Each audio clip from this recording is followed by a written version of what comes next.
Bom dia a todos, feliz sábado. Abra sua Bíblia em Gênesis capítulo 22. Antes de a gente ler, ergue a cabeça um pouquinho da Bíblia e olha aqui para mim. Antes desse momento, Deus já havia feito um chamado a Abraão. Lembra do chamado que ele fez? Abraão, sai da tua terra, da tua parentela e vai para um lugar que eu vou te mostrar. Porque eu quero que você seja uma bênção. Eu quero abençoar todas as nações do mundo através de você. E aí Abraão saiu. Sabe quantos anos Abraão tinha quando ele saiu? 75 anos. Ele saiu. E muitas coisas aconteceram com Abraão, inclusive o pacto, a aliança que ele fez com Deus. Lembra-se? Ele fez um pacto, uma aliança com Deus. Ele disse: eu vou te abençoar. Eu vou multiplicar a tua descendência e você vai abençoar todas as nações da terra. Fez um pacto com Deus. Quando chegou nesse momento de Gênesis 22, haviam se passado, sabe quantos anos? 45 anos. Quem é bom de matemática? Quando ele saiu ele tinha 75 e agora são mais 45. Quantos anos ele tinha? 120 anos agora, nesse momento, 120 anos. Abraão tinha tido uma experiência de intimidade com Deus durante 45 anos. Deus já havia falado com ele 7 vezes antes desse momento. E aí eu quero que você acompanhe o que é que Deus vem e fala para ele. Diz assim, Gênesis 22, 1: depois dessas coisas, pôs Deus Abraão à prova e lhe disse: Abraão, e este lhe respondeu: eis-me aqui. Acrescentou Deus: toma o teu filho, teu único filho Isaque, a quem amas, e vai-te à terra de Moriá, oferece-o ali no holocausto, sobre um dos montes que eu te mostrarei. Às vezes, quando a gente lê esse texto, a gente tem a ideia que quando Abraão recebeu essa ordem, ele recebeu com naturalidade, como se Deus falasse para Abraão: Abraão, levanta e vai ali na esquina para comprar um pão.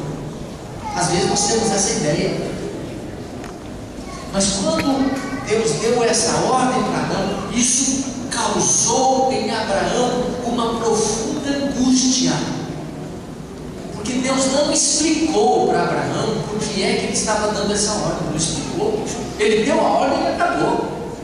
E Abraão falou: mas por que será que Deus quer que eu sacrifique meu filho? O nome Isaque significa riso, alegria. Ele disse: por que é que com 20 anos de idade Deus quer que eu sacrifique o meu filho? Porque isso causou uma profunda angústia no coração de Abraão e ele não entendeu. Deixa eu perguntar uma coisa para você. Na verdade, hoje eu vou perguntar algumas coisas para vocês. Quando Deus manda fazer, quando Deus manda você fazer uma coisa muito difícil, uma coisa que parece estar além do seu alcance, uma coisa que vai além das suas possibilidades, quando Deus pede isso de você, quando Deus manda, como que você reage? Como que você faz? Você reclama?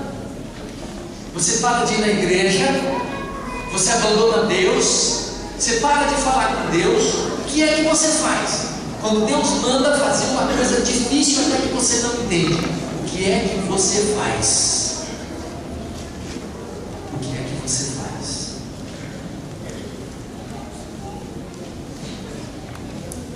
Veja o que está escrito no verso 3: levantou-se, pois, Abraão de madrugada, e tendo preparado o seu jumento, tomou consigo 2 dos seus servos e a Isaque seu filho, a achou lenha para o holocausto e foi para o lugar que Deus lhe havia indicado. Abraão se levantou e foi. Abraão se levantou e foi. Abraão se levantou e foi.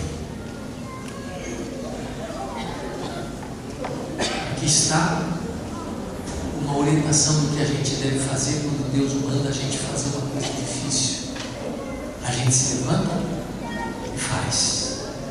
A gente se levanta e obedece. A gente se levanta e segue. Sabe por quê? Deus só pediu isso para Abraão. Deus não teria coragem de pedir isso para Abraão 45 anos antes, porque Abraão não estava preparado. Abraão, 45 anos, não conhecia suficientemente a Deus. E Deus vem depois de 45 anos de relacionamento, em que Abraão sabia, tinha certeza, tinha convicção de que Deus o amava e que os caminhos de Deus sempre iam dar no bom lugar. Quando Abraão tinha essa convicção, Deus veio dar para ele um teste, uma prova. E Abraão tinha certeza de que aquela ordem não lhe traria nenhum prejuízo, não traria nenhum mal a ele. Antes, todas as ordens de Deus eram abençoadoras, e ele, mesmo sem entender aonde estaria a bênção nisso, ele disse: se Deus está falando, é porque tem alguma bênção escondida aí. E ele se levantou e foi. Mas o relato continua. E eles foram, chegaram ao lugar, subiram ao monte, e num determinado momento, Isaac chega diante do pai, e olha nos olhos do pai, e ele diz o seguinte: meu pai, estou lendo o verso 7 do capítulo 22. Meu pai respondeu a Abraão: Isaac, eis-me aqui, meu filho. Perguntou-lhe Isaac: eis o fogo e a lenha, mas onde está o cordeiro para o holocausto? O que você acha dessa pergunta? Uma pergunta fácil ou uma pergunta difícil para ser respondida? Fácil ou difícil? Difícil. Sabe por que qual era a resposta? É você, meu filho, o cordeiro. É difícil você dizer que um filho de 20 anos, na flor da idade, vai ser sacrificado por você mesmo, por um motivo que você nem sabe. É muito difícil. E sabe, meus irmãos, na trajetória da nossa vida de fé, às vezes algumas pessoas nos fazem perguntas difíceis, como por exemplo: escuta, você ainda está solteira? Estou. Mas você não estava namorando um rapaz e aquele rapaz era tão bom? Estava. Não vem me dizer que você terminou o namoro porque você continua com essa ideia de se preservar pura até o casamento, de não transar antes do casamento. Não vem me dizer isso. É uma pergunta fácil ou difícil para uma moça que quer casar e está solteira, quem sabe é mais de um ano? O que você acha? Pergunta fácil ou difícil? Escuta, o seu filho está doente? Está. Mas lá na igreja vocês não têm orado por ele? Temos. Vocês não têm feito jejum pelo filho de vocês? Temos. Mas como é que ele ainda não foi curado? É uma pergunta fácil ou uma pergunta difícil? Escuta, me fala uma coisa: você ainda está sem emprego? Estou. Mas você não havia recebido algumas propostas para você ganhar um bom salário? Recebi. Não venha me dizer que você rejeitou aquelas ótimas propostas por causa desse negócio dos judeus, de vocês observarem o sábado e guardarem o sábado? É uma pergunta difícil ou fácil para quem já está mais de 1 ano sem emprego, 2 anos sem emprego? Difícil. Mas eu pergunto, qual é a resposta para as perguntas difíceis? Qual é? Qual é a resposta? Abraão, por favor, fale para a gente. Qual é a resposta para as perguntas difíceis? E no verso 8, Abraão responde. Ele diz assim: Deus proverá. Diz: meu filho, essa pergunta que você está me fazendo é muito difícil. Eu não consigo enxergar todas as coisas, não consigo entender todas as coisas, mas eu tenho uma coisa só para te falar, uma que está dentro do meu coração, é a minha convicção. O grande Deus que tudo sabe, que tudo vê e que tem todo o poder, Ele vai prover. Eu não sei quando, eu não sei como, mas Ele vai prover. E Deus tem uma palavra para você nessa manhã, meu irmão. Se você, ou minha irmã, você que é moça, você que é jovem,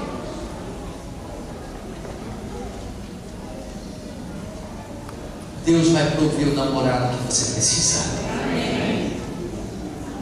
Deus vai prover para que a sua condição emocional seja equilibrada e sadia. Espere em Deus, faça a sua parte, permaneça fiel, que Deus, Ele cumpre cada uma das suas promessas. Deus vai prover. Se porventura você tem alguém doente na sua casa, porque você está orando, porque a igreja está jejuando, e as coisas não acontecem, parece que as orações não são ouvidas, parece que demora tempo demais. Eu vim lhe dizer uma palavra nessa manhã: Deus vai prover. Amém. Quando, pastor? Eu não sei. Pode ser no momento em que você mudar o estilo de vida dessa pessoa, tirando açúcar, levando a pessoa a tomar sol, tomar água, fazendo exercício, comer coisas integrais, comer bastante fruta e verdura. Pode ser nesse momento, e como resultado disso a cura venha. Pode ser um pouco mais, ou pode ser no dia da volta do Senhor Jesus. Mas Deus há de prover a cura. Essa tem que ser a convicção do nosso coração. Se porventura estou falando com alguém aqui que está sem emprego, inclusive a irmã orou aqui, não é? E tem batido em tantas portas, e as portas se abrem, mas quando chega essa questão do sábado, as portas se fecham. Meu irmão, não desista. Não abra mão da sua fidelidade. O Deus do céu está olhando para você, está permitindo que você passe por esse teste, porque Ele quer revelar coisas grandiosas na sua vida, para que você dê testemunho desse grande Deus que pode todas as coisas. Deus vai prover tudo aquilo que você necessita. Pergunto: Deus proveu ou não proveu para Abraão? Proveu ou não proveu? E a história diz que quando ele foi levantar a sua mão para tirar a vida do filho, Deus bradou do céu e disse: Abraão, não faça isso, porque agora eu sei que você teme ao meu nome, eu sei que você confia em mim, eu sei que você acredita em mim. Abraão, eu providenciei um cordeiro para substituir o seu filho Isaque. E quem era aquele cordeiro, meu irmão aqui? Quem era aquele cordeiro? Era Jesus Cristo, simbolicamente ali naquele lugar. E a pergunta que Deus nos faz é: se o Senhor foi capaz de dar o seu próprio filho, o que será que Ele não seria capaz de nos dar quando nós necessitamos? Precisamos aprender a confiar, precisamos aprender a esperar, precisamos ousar obedecer, porque Deus há de prover. Nós vamos assistir agora a um testemunho. Pode descer, por gentileza, para vocês assistirem melhor ao testemunho. O testemunho é do irmão José Cosme. Ele é lá do Nordeste. E esse irmão, simples, pobre, já ajudou a construir 8 igrejas, irmãos, lá do Nordeste. E vocês vão ver a história desse homem. Eu gostaria que vocês prestassem atenção e percebessem a ação do poder de Deus naqueles que creem. Pode soltar, por favor. E lá encontrei um amigo meu, apareceu com uma Bíblia na mão, um amigo pequeno, ele dizendo que era visitado um dia. E por mais ou menos 3 meses nós tivemos uma Bíblia. E eu decidi a batizar. E batizei lá, mas com pouco tempo, como eu levava uma vida meio desastrosa lá, eu voltei para Natal, eu mudou para a minha terra, que ninguém me conhecia, agora era uma nova criatura, eu queria ter uma nova vida. E lá eu não conseguia. E eu fiquei mais tranquilo, mas eu encontrei um irmão aqui, João Zé Lima, aqui na Zona Norte, aquele lá de Natal, Nova Natal, pregando sobre fidelidade, pelo tesouro. E aí, meu irmão, no primeiro dia que ele pregou pela manhã e convidou que tinha um programa à tarde, ainda de mordomia, de fidelidade, para falar da fidelidade. Aí, quando eu cheguei em casa, eu fiquei pensando, mas que ele não falou tanto em dinheiro, tanta fidelidade, eu não vou mais não. Aí fiquei em casa, um pouco triste pela mensagem que ele passou, que era uma mensagem um pouco dura, e eu fiquei em casa. E quando foi depois, quando o senhor chegou na minha casa, ele disse, eu vim aqui preocupado com o senhor, porque eu chamei o senhor, disse que ele não foi. Liguei, irmão, eu sou miserável, o senhor pegou muita fidelidade ali, falando em dinheiro e oferta, eu sou miserável, que estou eu para fazer aquilo que eu disse? Irmão, seja fiel a Deus, pode confiar, porque se o senhor for fiel a Deus, Deus não responder, eu devolvo tudo que o senhor devolveu para Deus. Faça um plano, irmão, crie coragem, faça um plano de oferta, um pacto com Deus. E aquilo me ranhei de novo, e na verdade eu fiz um pacto devolvendo 10% de vida, 10% de oferta. E começamos aí, irmão, naquela fidelidade. E uma certa vez eu fui no programa da Missão Nordeste, e aí encontrei o irmão Valmir, dizendo lá, portanto, que daria toda a sua renda 50%. Aí eu me animei e eu vou aumentar. Cheguei em casa e conversei com isso, foi de Raimunda, mas vamos aumentar a nossa oferta. Vamos aumentar a nossa oferta para 15%, 10% de vida, 10% de oferta. E a coisa foi melhorando. E um certo dia a gente mandava dinheiro todo sábado para a igreja, todo sábado a gente mandava dinheiro. E um certo dia eu disse, Raimunda, vamos mandar esse dinheiro de mês em mês, porque todo comerciante envia o seu dinheiro sua oferta de mês em mês, já pode enviar de mês em mês. E a minha esposa disse, quando isso vai dar certo? Irmão, praticamente não deu certo, porque no final do mês ela fez assim o dinheiro da lojazinha, deu 350 em de oferta. E na realidade só tinha 350, era no sábado, uma sexta-feira de noite, quando ela fez a base toda, 350 reais de oferta. Era todo o dinheiro que nós tínhamos na lojinha em casa. E o meu pagamento ainda vinha depois, mas só no prazo certo. Aí ela disse que ia mandar, você não pode mandar assim amanhã de manhã para ele, porque eu estou devendo um cheque de 350 para segunda-feira e outro cheque para terça-feira, de 280. Ela disse, não, mas esse dinheiro é de Deus. Você que prometeu que no dia certo você enviaria o dinheiro para a igreja. Hoje é o dia, é o final do mês, é sábado, e o dinheiro tem que ir amanhã, mano. E ela pegou o envelope do dedo, fez tudo direitinho, botou todo o dinheiro, nós ficamos sem nada de dinheiro dentro de casa. E eu me preocupei muito, eu levei esse dinheiro no outro dia para a igreja, mas preocupado, com medo. Toda hora do diário passar, minha vontade era de ir para casa e não devolver o dinheiro, porque eu estava preocupado, porque eu sabia, eu tinha certeza que na segunda-feira minha conta ia encerrar no banco, porque eu não tinha que devolver dinheiro. Porque no sábado, pastor, de noite, eu abria assim meia hora, uma hora, e no domingo até vendia, mas nunca vendeu mais de 20 ou 30 reais. E o nosso compromisso era muito sério. Mas ela disse, não, você vai levar, a gente vai dar um dinheiro, ela me deu a minha parte para eu botar, e eu estou com a parte dela.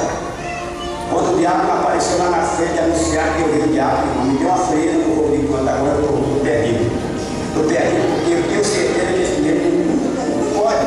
Uma pessoa que vende 20 ou 30 reais no sábado, no domingo, na segunda-feira, o pai vinha até 50. E tinha alguma coisa aí, você até pode para na terça-feira já vai trazer 80. E eu me preocupei, mas quando o diabo veio, irmão, quando eu coloquei, cheguei a colocar o dinheiro, agora eu vou nunca mais. Peguei o dinheiro e joguei lá. Irmão, fiquei com uma tristeza tão grande, de estar tudo para casa, e ela feliz da vida, as coisas felizes, contente. E quando eu falava isso, a história que eu falava, Deus proverá, Deus proverá. Ele, mas como que Deus proverá? Dinheiro, no céu não tem dinheiro não. Deus proverá. Eu sei que minha mãe vai se fechar segunda-feira. E ontem viemos para cá, quando foi no domingo, no sábado, nós abrimos o comércio, o senhor pode acreditar, não apareceu um cliente, nem para pagar o que estava ali, porque a gente ia pagar 10, 20 reais e tal. E nosso comércio era pequenininho, era coisinha pouco. Mas quando foi domingo de manhã, eu perguntei bem cedo, disse, eu vou sair de casa para pagar essa 10,50, mesmo 10,50 da segunda-feira.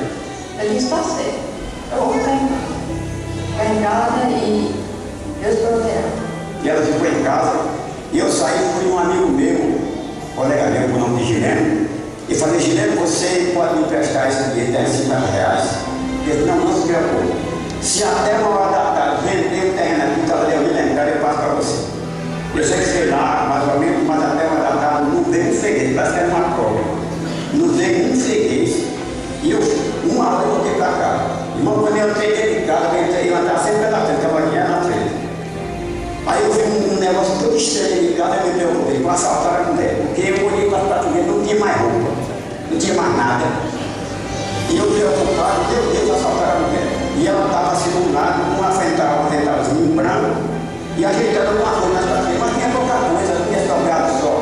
Aquela roupa de criança que não estava mais vendendo, umas coisinhas. Aí quando eu fui andando, minha filha foi acontecendo isso agora. Olhei tanta gente aqui para comprar, para pagar. Nós um dia que estava na rua, todo mundo pagou, todo mundo veio aqui, o oitavo que estava colocando no chão aqui.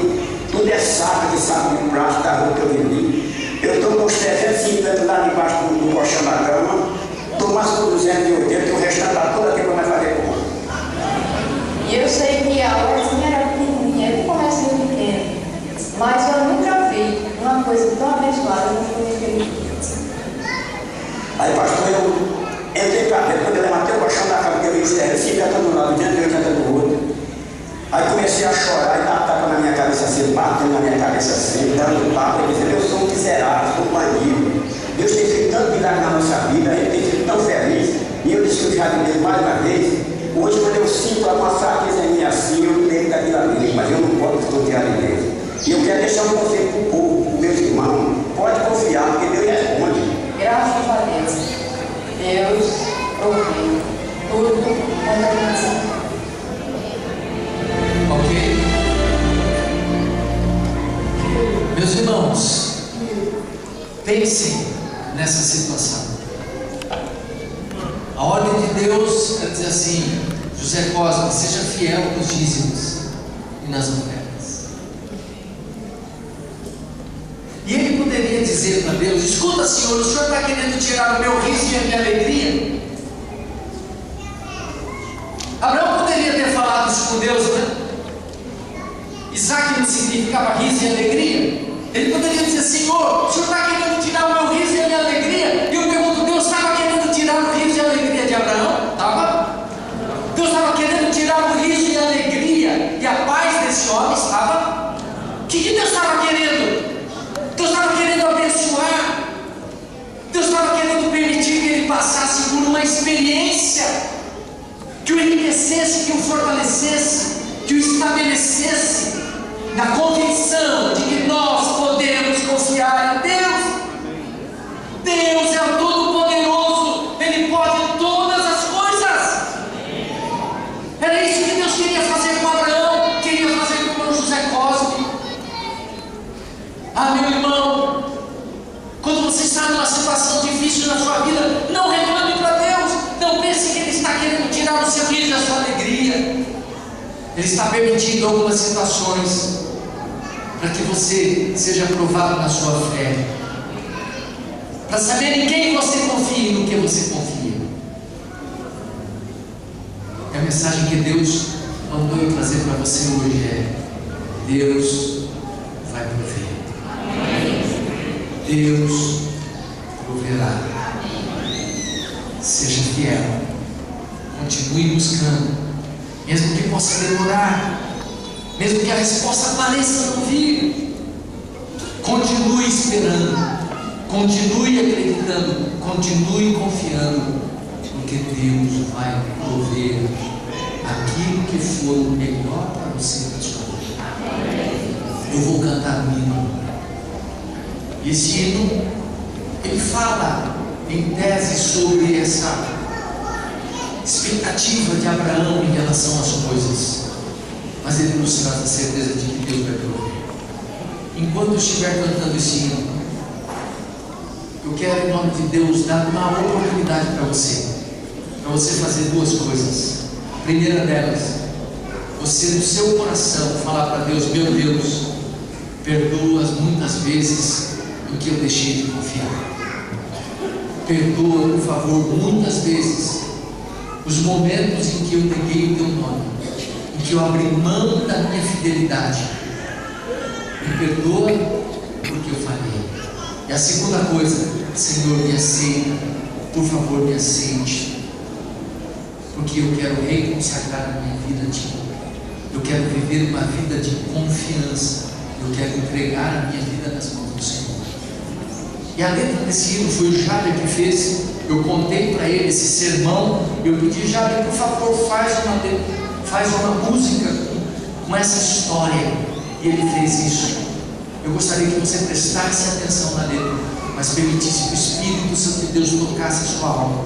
E no momento quando você sentir, somente quando você sentir o desejo de se reconsagrar a Deus, eu gostaria que você se levantasse para dizer para Deus e para o mundo: eu sou do Senhor, eu quero confiar no Senhor. Deus te proverá.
Deus de promessas.